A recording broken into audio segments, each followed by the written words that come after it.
Sahabat Tani, ini loh adalah rahasia yang saya lakukan pada tanaman cabai agar selalu subur di usia 80 HST. Halo Sahabat Tani, kembali lagi dengan channel Petani Daerah 3T, tertinggal, terdepan, dan terluar. Kali ini saya akan membahas resep atau pupuk apa saja yang saya berikan pada tanaman cabai ini agar selalu subur sampai pada umur di 80 HST ini. Tanpa berlama-lama, langsung saja kita simak video selengkapnya. Jangan di-skip dan jangan lupa jempolnya biar sahabat tani mendapatkan informasi yang berguna bagi kelangsungan tanaman cabai kita. Sahabat tani, ini adalah kondisi tanaman cabai saya yang berusia 80 HST dengan varietas dari cabai Marium Plus. Terlihat sudah banyak terbentuk buah-buah sejati yang menuju proses pematangan. Untuk itu, pupuk atau unsur fosfat dan kalium sangat diperlukan pada fase ini. Penting untuk dicatat bahwa dosis penyemprotan dari jenis pestisida yang digunakan dapat bervariasi tergantung pada kondisi pertanian, jenis tanah, varietas cabai, serta jenis hama atau penyakit yang mungkin ada di wilayah kita masing-masing. Sebab setiap daerah mempunyai karakteristik serangan hama yang berbeda-beda.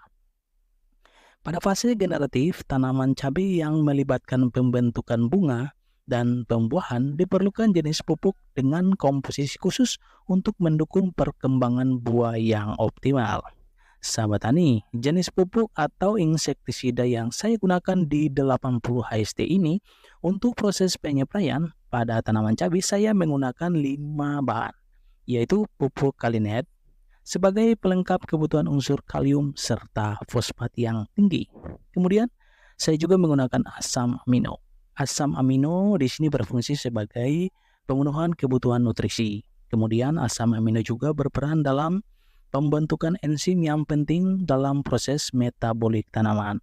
Dan yang saya rasakan ketika menggunakan asam amino adalah pada tanaman yang terkena keriting daun atau kuning, akan cepat pulih dengan adanya tumbuhnya tunas-tunas baru, serta kondisi daunnya yang mulai menghijau lagi.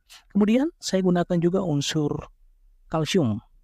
Pupuk kalsium berfungsi agar tanaman cabai kita kuat dan tidak mudah rontok, karena kalsium mendukung struktur pembentukan sel dan pembentukan buah yang kuat. Untuk pemberian fungisida kali ini saya sertakan fungisida yang berbahan aktif mancozeb. Sedangkan untuk insektisida kali ini saya coba mix dengan insektisida organik, yaitu dari air rendaman tembakau untuk mencegah hama kutu-kutuan dan lain-lain. Ini telah saya rolling dengan insektisida berbahan aktif abamectin. Semua bahan ini saya akan campurkan ke dalam 16 liter air. Untuk pupuk Kalinet saya gunakan sebanyak 30 ml atau 2 tutup botol. Untuk pupuk kalsium, saya menggunakan dari produknya merek Kokalnit. Untuk dosisnya saya gunakan 3 sendok makan. Dan untuk dosis asam amino, saya gunakan sebanyak 30 ml. Untuk fungisida mancozeb, saya gunakan sebanyak 3 sendok makan. Dan untuk insektisida dari air rendaman tembakau, saya gunakan sebanyak 16 ml. Kemudian saya campurkan ke dalam 16 liter air. Setelah itu kita semprotkan tipis-tipis ke tanaman cabai kita. Penyepraian saya lakukan perlahan dan merata agar bahan-bahan racikan benar-benar meresap ke tanaman lewat daun. Dan saran saya, lakukanlah proses penyepraian ini pada pagi atau sore hari. Oke, sahabat tani, sekian dulu video ini. Semoga informasi ini bermanfaat dan silakan dicoba ya sahabat tani. Semoga tanaman cabai kita tumbuh dengan sehat dan subur. Amin. Dan bagi sahabat tani yang belum subscribe, jangan lupa di subscribe untuk mendapatkan notifikasi video-video selanjutnya. Salam petani Indonesia.